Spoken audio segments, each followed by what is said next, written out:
Hi, welcome to another one of these book talks that I'm doing for the China-MENA newsletter. I'm really excited today to be talking to an old friend, Don Murphy, who is an associate professor of national security strategy at the U.S. National War College. And Don, not recently, it feels recently, but it's probably been like 3 years ago, right? It still feels A like few a years new book to ago. me. Yeah, Um, yeah. Fantastic book called China's Rise in the Global South, the Middle East, Africa, and Beijing's Alternative World Order.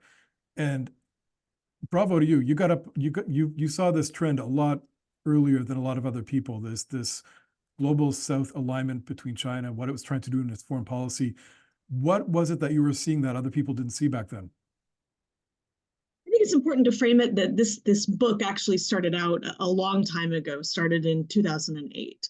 So at that point, really what drove me was that there wasn't a lot of scholarship looking at China, Middle East, China, Africa, as you know well, right? That it was not something that was the focus of the discipline. So the book project really started with wanting to understand very basic questions about what are China's interests and what is China's behavior. I think through that process, it really became clear that the South-South cooperation and China's approach to these countries that very much is inspired by its historical experience and China's own views of the international system. It became very apparent that there were important elements of its foreign policy dealing with the global South that needed to be highlighted.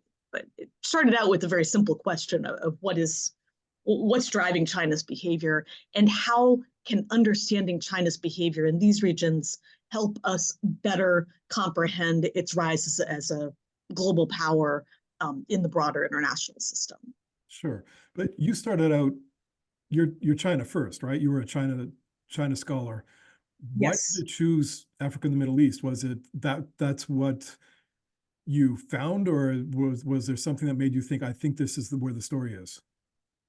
It really, again, I think there was less literature on those regions, and I was wanting to pick regions explicitly outside of Asia Pacific in order to look at these issues. And the reason I chose these two particular cases was I wanted to have a comparative aspect.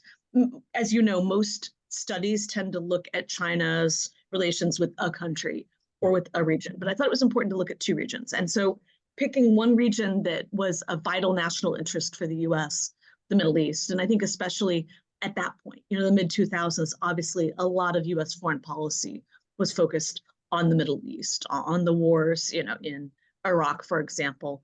But I wanted to compare that with another resource rich region that contained a number of developing countries. So picked those two areas, but very much I think it was driven by gaps in the literature and gaps in these kind of broad macro level studies that were trying to understand China's behavior economically, politically, militarily, right? So, but it was driven by a gap in the literature, but also my own personal interest of wanting to learn more about those regions and about China's interactions.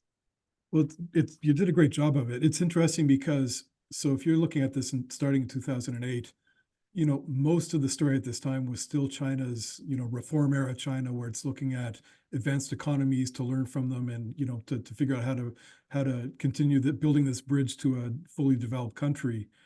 Um, and I think it really wasn't until around shortly before the book came out, maybe, or around the time it did, when I thought a lot of people started to catch on to the fact that, hey, China's using the developing world or the global South to achieve a lot, or to try to achieve a lot of things in its foreign policy that weren't always evident.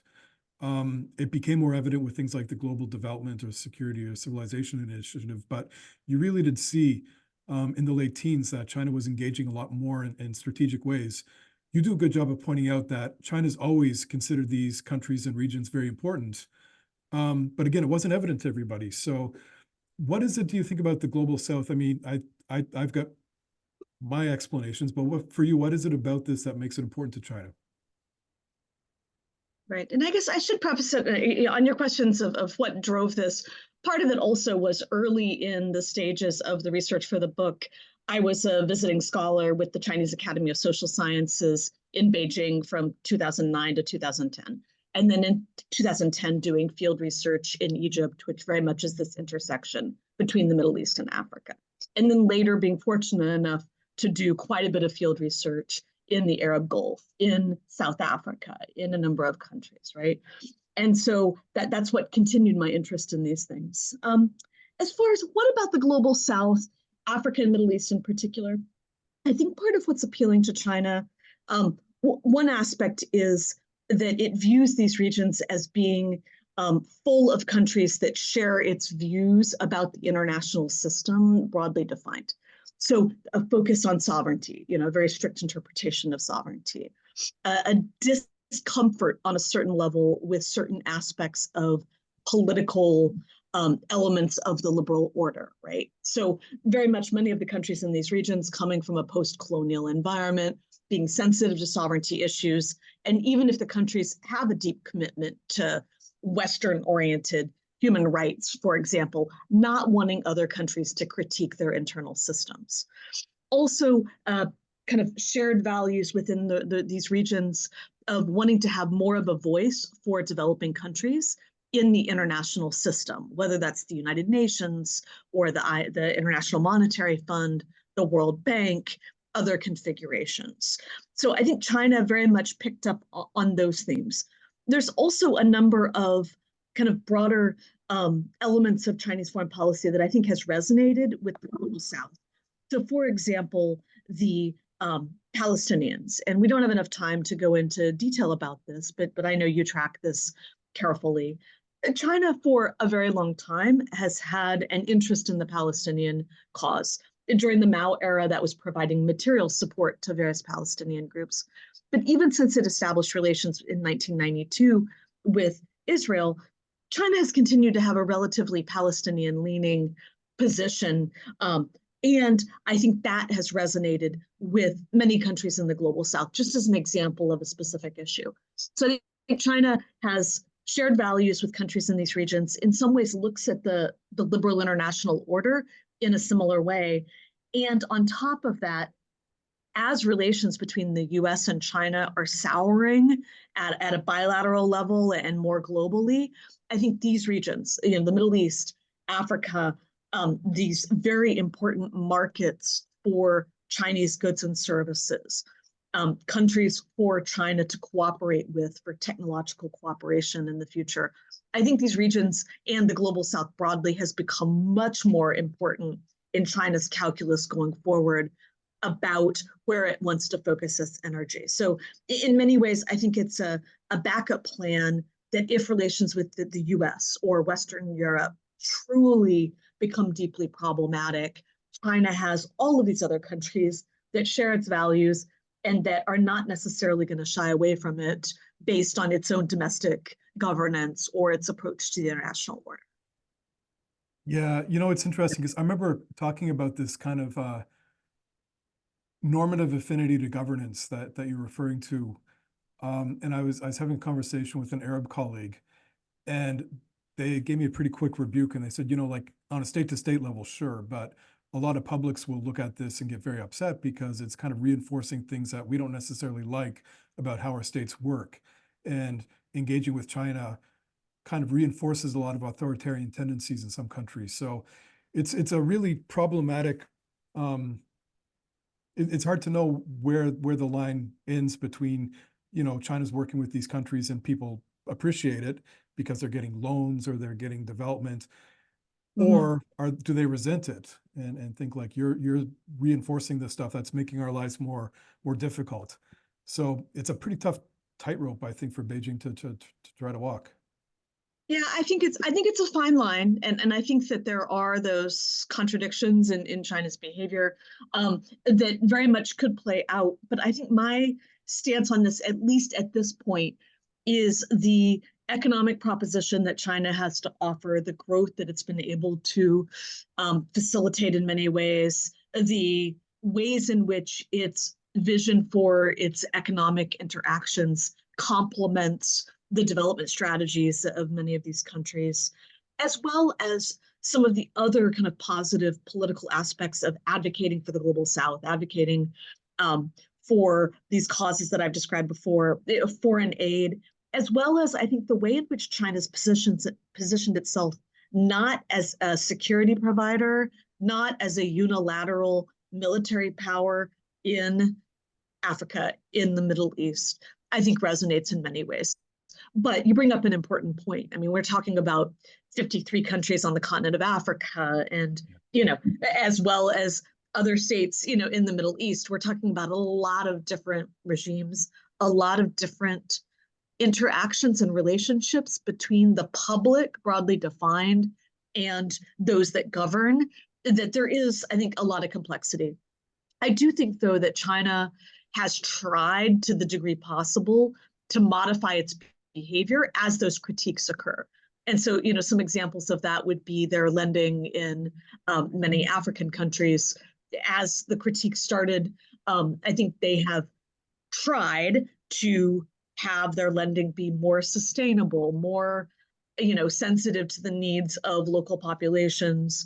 And part of that's driven by a desire to react to criticism from countries in the global south. And I say that very explicitly because I think they see a lot of the criticism that comes from the US and the West as being quite cynical or driven towards, just highlighting negatives in China's behavior. But I think they see the criticism coming from either governments or populations in the global south as something they need to think through how to react. So I do think they've been quite savvy in addressing those issues.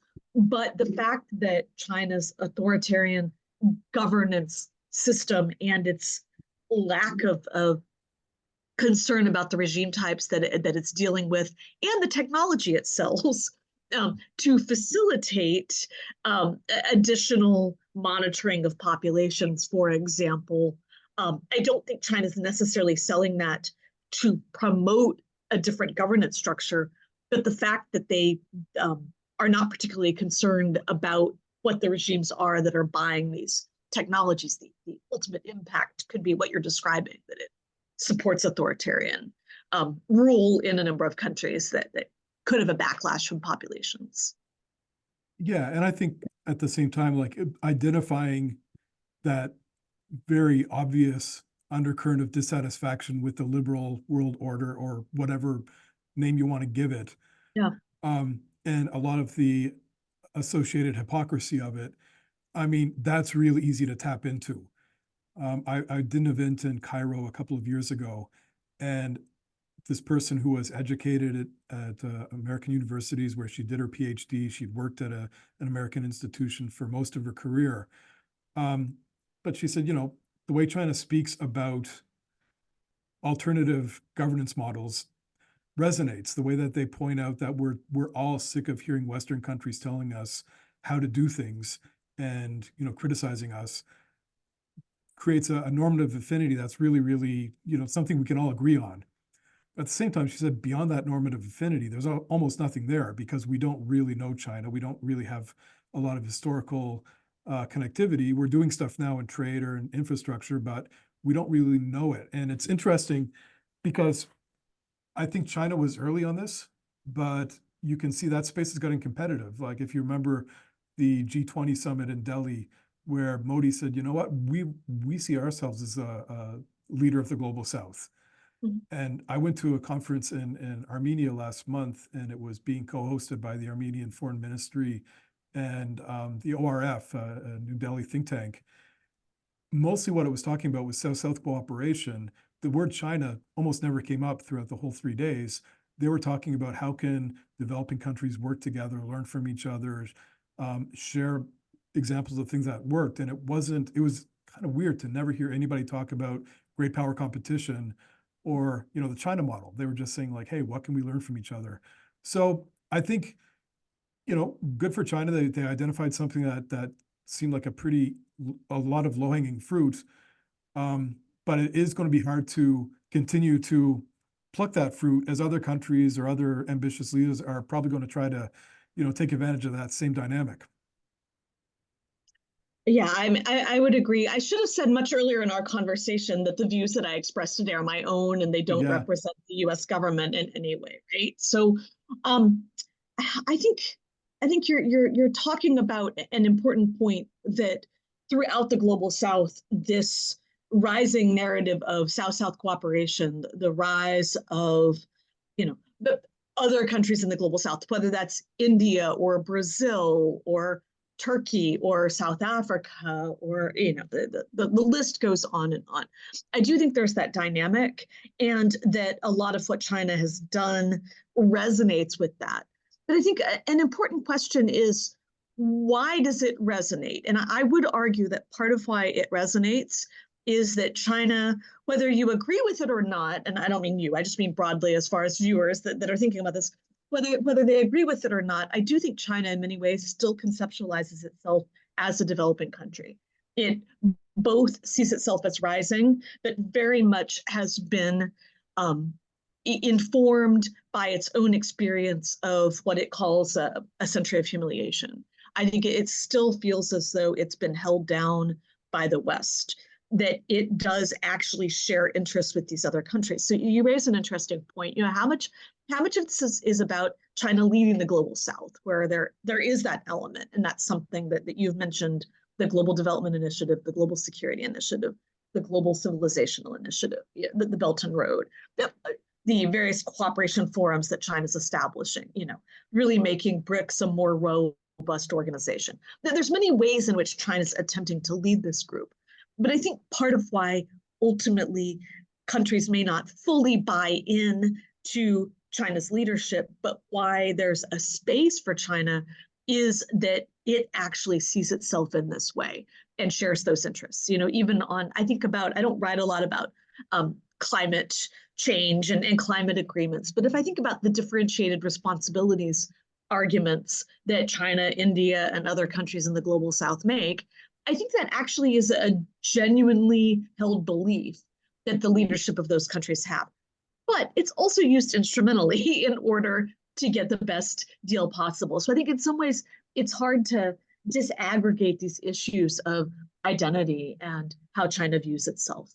But I think and you're not saying this, but I think if analysts look at it very cynically with it's low-hanging fruit, or it's just being used in an instrumental way, we miss part of the broader story of why China pursues these initiatives, but also why other countries throughout the global South often see China as genuine. And again, I keep bringing up the Palestinian-Israeli conflict, but I do think this is one issue where China is getting, I think, a lot of positive perceptions, not among everyone, right, but among a number of countries in the global South.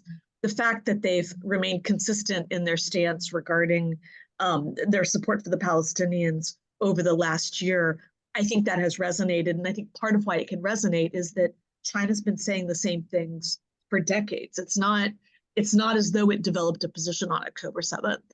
So I think countries in the global South are aware of China's stance on a number of issues in a way that Western analysts aren't. So they possibly view it differently.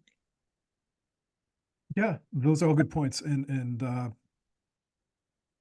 guess while you're talking about all this, the thing I'm thinking about is the last part of the title or the subtitle, the Beijing World Order. And I'm trying to think how to build consensus on this, because one thing to me, you heard every leader from Deng Xiaoping to Hu Jintao would always say there's no model, right? Like, we crossed the river by feeling for stones. We had to take into account our very unique situation to get to where we are. And when countries would ask explicitly, how can we develop like you? They'd always say, look, we'll support you in your efforts, but don't do what we did. It's not replicable. Under Xi Jinping, they've kind of stopped saying that, right? They're starting to say there is a China model. There is something that we can do. And what's weird to me is so much of what China's been doing to me really does seem deeply rooted in China's experience. It doesn't, it really doesn't seem like it's going to apply anywhere else. Like, so much of China's model is a really state-centric, you need a really highly functioning state that's able to, control so many different aspects of, a country's economy, of its development, of its governance. And in so much of the global South, that's one of the big issues, is states don't really have that capacity. So I'm just wondering, like, is this something that is going to really take? Is China's model really going to be functional in other places? Do you have a read on this?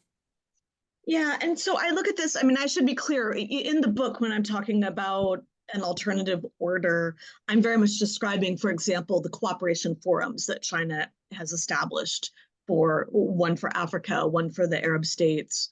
Obviously, the Shanghai Cooperation Organization has been expanding to include these regions more, right? So I'm describing these types of organizations, or the free trade agreements they've been pursuing, right? Or a number of other kind of foreign policy tools that I would consider to be part of that order. So the order building project in that way was, I think, obviously you can make connections to China's own domestic system as far as, for example, the role of the state in providing financing, or a deep level of, of engagement of the state in economic activities. But I think broadly, those elements of order are not necessarily advocating for a China model, although they are shaped by China's own interests and its own system, right? But the China model phenomenon that you were describing in some ways occurred after the book, or it was starting to become, I think, more of a dynamic to be considered, because as you said, as I was researching the book, very much the stance of the Chinese government and analysts more broadly was there's not a China model. We're not promoting a China model. And as you noted, that rhetoric has shifted. I think it's an important question, because at least in my own research, a lot of what I saw was China being seen as an inspiration, not countries not thinking that China had a specific recipe for success for them based on the exact configuration of the ways in which it developed, because of this acknowledgement that China, being such a large country with certain resource endowments, and certain organizational characteristics, that their own experience of Botswana, or Qatar, I mean, these countries didn't necessarily look at China and think, okay, I can take that system and implement it. But obviously, China is wanting to be seen as more of an inspiration in recent years, and is trying to pass along what it's learned. But I still look at it in a very, I guess I look at it in a more disaggregated way, in that when China talks about these things, at least what I tend to see in my research is, for example, setting up agricultural demonstration centers in a number of sub-Saharan African countries. That's based on China's own development experience. It's trying to share what it's learned, or setting up special economic zones.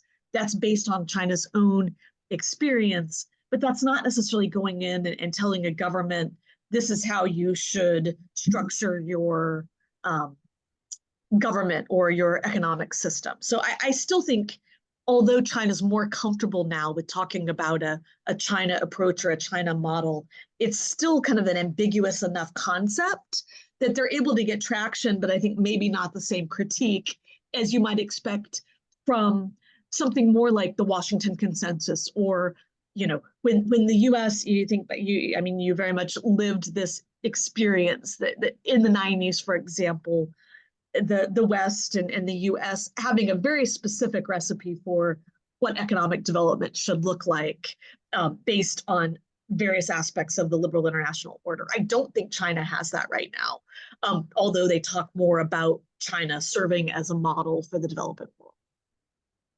Well, Dawn, I think the book came at exactly the right time. So you're either incredibly got great foresight or great luck, but it really is a super book. I really do encourage everybody to take a look. I guess the last thing I want to ask you, a lot of the people who subscribe are working for governments. Any advice for folks who are thinking about the policy implications of this? I think that the biggest piece is there's just still not enough scholars working on these issues, or analysts working on these issues, although they've become much higher profile. I mean, as you know well, over the last year, there's a lot more individuals that are looking at China and the Middle East. And that started before, right, with the Saudi-Iran deal that was facilitated by China. You saw more interest even before that. But these are areas of growing importance, but we still don't have enough analysis being done in a high quality way. So I think one recommendation would be, let's try to put as many resources towards understanding these issues as we can, and be humble about what we don't understand in a very fluid environment. And part of why I bring this up, again, I know I keep coming back to the Palestinian-Israeli conflict, but this is something that's been, in the front of many of our minds that look at these issues. So many of the calls that I got on October 8th was just from individuals, whether they be journalists or policymakers, wanting to understand, what is China's stance? Like, what has China's approach been, right? So I think it's important that we continue to look at all of these issues in a broader historical context, to try to understand the nuances and not get too wrapped up in the current dynamic of everything is competition between the US and China. Because in a region like the Middle East or Africa, I think you can make arguments that China and the US share many interests in some of the biggest issues of the day, and that we should be thinking through not just ways in which to compete or to act as adversaries, but ways in which we potentially could cooperate. From your lips to God's ears. Dawn, thanks so much for this. This has been really, really helpful. Again, super book. Can't wait to see what you come up with next. And look forward to catching up again soon, I hope. Thank you so much for having me. I really appreciate it. Okay, anytime.